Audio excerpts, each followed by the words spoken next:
L'acte d'option du conjoint survivant. L'option successorale du conjoint survivant, bénéficiaire d'une donation entre époux ou pas, s'exprime dans un acte appelé acte de déclaration d'option. L'acte de déclaration d'option successorale est le choix que le conjoint survivant fait parmi les différentes quotités prévues par la loi, le testament ou une donation entre époux. Son option détermine la part d'héritage qu'il recevra. Selon la loi, le conjoint est légalement bénéficiaire de la totalité en usufruit des biens composant la succession de son conjoint et soit du quart en pleine propriété en l'absence d'enfants issus d'une précédente union et seulement du quart en pleine propriété dans les autres cas. Le conjoint survivant bénéficiaire d'une donation entre époux aura un choix suivant les possibilités offertes par la donation entre époux.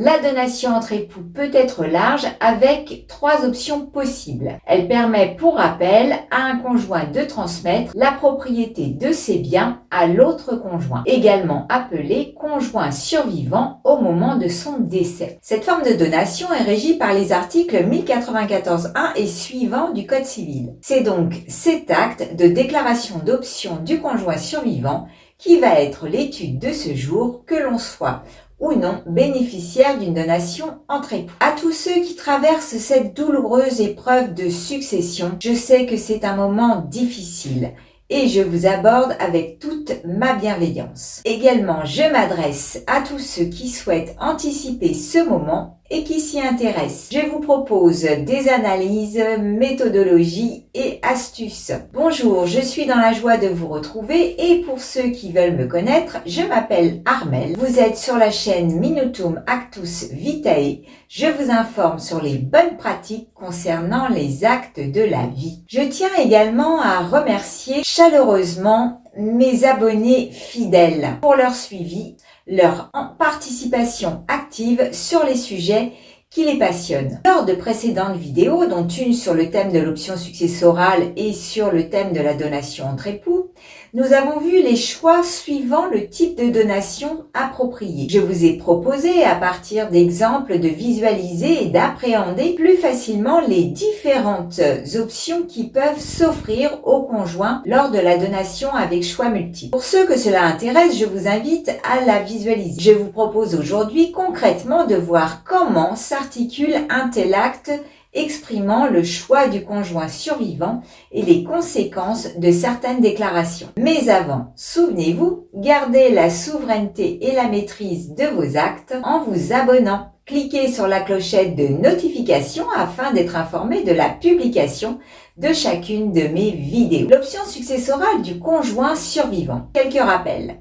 La loi française a évolué pour accorder au conjoint survivant des droits plus étendus dans les successions. L'option détermine la part d'héritage que le conjoint recevra. Les options possibles en l'absence de donation entre époux. En présence d'enfants issus des 2 époux, premièrement, le conjoint survivant peut choisir de recevoir l'usufruit de l'ensemble des biens existants, à l'exception de ceux dont le défunt aurait disposé par testament. Cela signifie qu'il peut utiliser ces biens et en percevoir les revenus. Deuxièmement, le conjoint peut également opter pour la pleine propriété d'un quart des biens existants au décès. Sous quel délai? Le conjoint survivant peut faire son choix à tout moment jusqu'au partage de la succession. Cependant, la loi nous dit que s'il reçoit une demande écrite d'un autre héritier, il dispose d'un délai de 3 mois pour formuler son option. Et en l'absence de réponse, donc s'il garde le silence, il sera réputé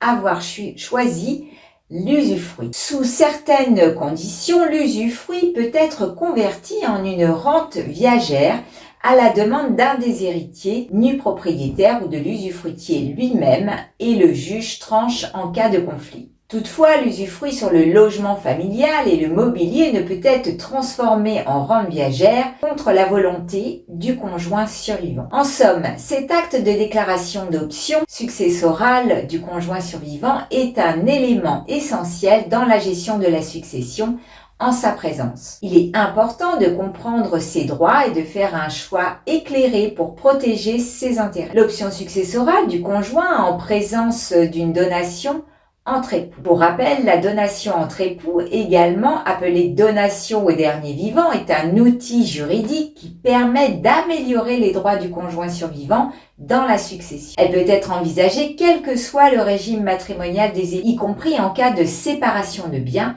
et présente un intérêt même en l'absence d'enfants. Qu'est-ce que la donation entre époux? La donation entre époux permet au conjoint d'augmenter la part d'héritage du conjoint survivant. Elle ne porte que sur tous les biens présents dans le patrimoine du donateur au jour de son décès. Pour être valable, la donation entre époux doit être établie par acte notarié. Les options possibles pour le conjoint survivant sont les suivantes. Le conjoint survivant peut choisir de recevoir l'usufruit de l'ensemble des biens existants, à l'exception de ceux dont le défunt aurait déjà disposé par testament. Cela signifie qu'il peut utiliser ses biens et en percevoir les revenus. Le conjoint peut également opter pour la pleine propriété d'un quart des biens. Et la dernière option, le conjoint peut opter pour la quotité disponible entre époux, soit le quart en pleine propriété et les 3/4 en usufruit. En cas de demande d'un autre héritier, le conjoint dispose de 3 mois donc pour formuler son option. En l'absence de réponse, il sera réputé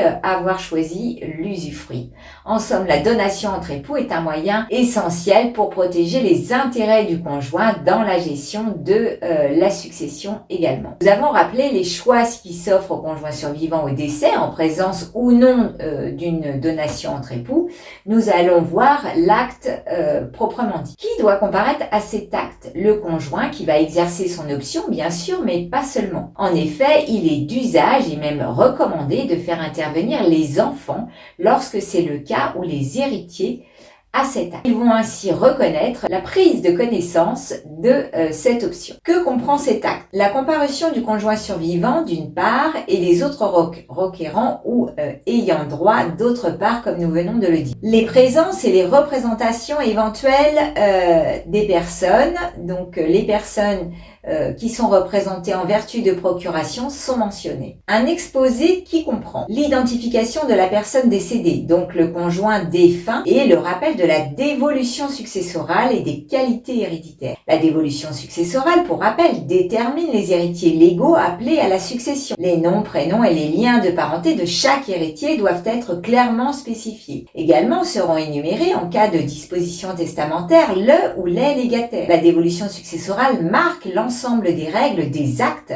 qui permettent de transmettre le patrimoine d'une personne décédée à ses héritiers légaux. Elle peut être légale ou testamentaire selon le degré de priorité et la volonté du défunt. Cette dévolution successorale est constatée par l'acte de notoriété qui précède donc l'établissement de cette déclaration d'option. Et pour ceux qui n'ont pas encore eu l'occasion de découvrir ma vidéo sur le sujet, je vous invite à la visionner. Le rappel de la date de l'acte de notoriété qui aura précédemment constaté cette dévolution y sera donc mentionné. Si une donation entre époux avait été consentie par le défunt à son conjoint, elle sera rappelée également au terme de cet acte. La déclaration d'option à proprement parler, le conjoint déclare officiellement l'option qu'il prend pour le règlement de la succession de son conjoint défunt et donc la quotité avec les conséquences sur les modalités de gestion des biens suivant qu'il s'agit d'une option en usufruit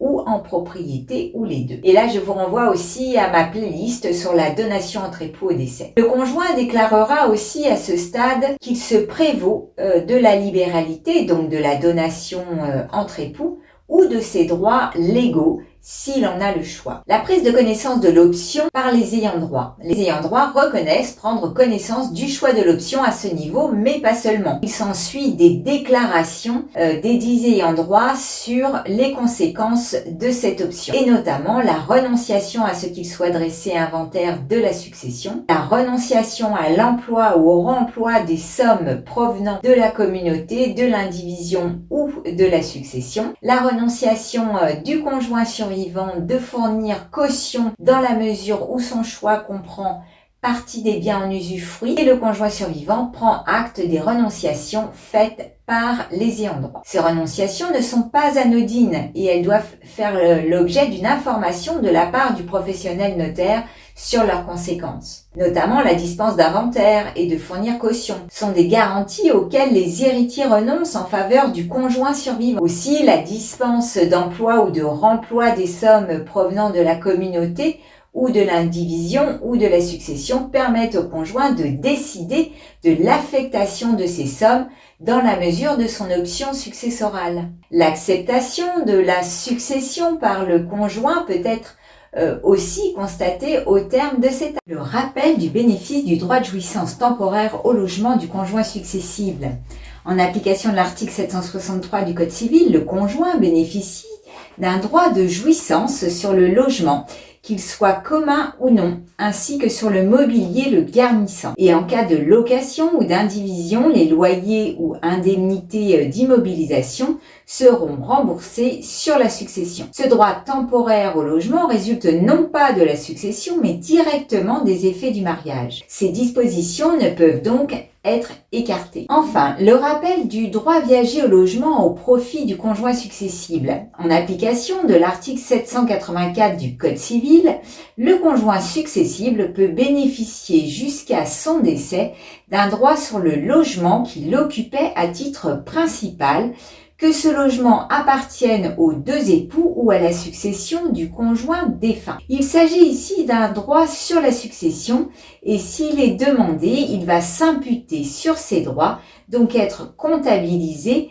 dans les droits du conjoint qu'il demande sur la succession. Et le conjoint doit manifester sa demande dans le délai d'1 an à compter du décès du défunt. Il peut toutefois en avoir été privé par disposition testamentaire. En d'autres termes, la valeur des droits d'habitation et d'usage est déduite de la valeur des droits successoraux du conjoint survivant. Si la valeur des droits d'habitation et d'usage est inférieure à celle de ses droits successoraux, le conjoint peut prendre le complément sur les biens existants. Et en revanche, si la valeur des droits d'habitation et d'usage est supérieure à celle de ses droits successoraux, le conjoint n'est pas tenu de récompenser, donc d'indemniser la succession pour cet excédent conformément à l'article 765 du Code civil. Voilà, vous savez ce que comprend l'acte de déclaration